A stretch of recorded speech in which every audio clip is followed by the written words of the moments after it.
wish I could say that I sit down with a really clear intention when I go into the studio to record a new album.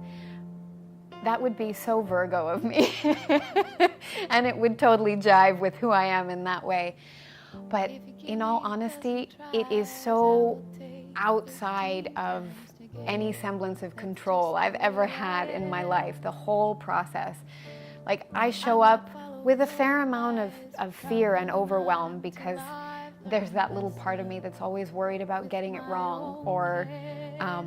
putting something down in the studio that my producer loves, and he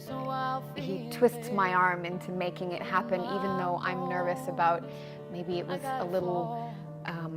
little too tender-hearted for me to, like, at a certain point I've gotten comfortable with completely wearing my heart on my sleeve. But there was a moment early on where I got really nervous about maybe singing it a particular way,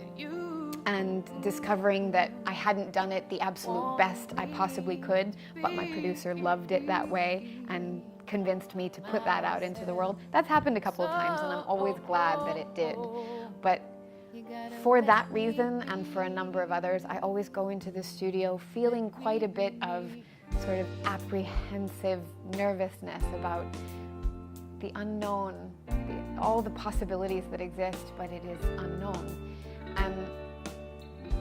I always bring material in with me, so there's a certain amount of grounding that I have in my need to be in control, but then it's all just freedom. So if I went into the studio with any intention for this album, it was simply to find as much healing as possible in myself, so that that would exist and live in the music, so that it could find its way into people's hearts and offer them that same healing. Like, every single thing on this album has been cathartic in some way.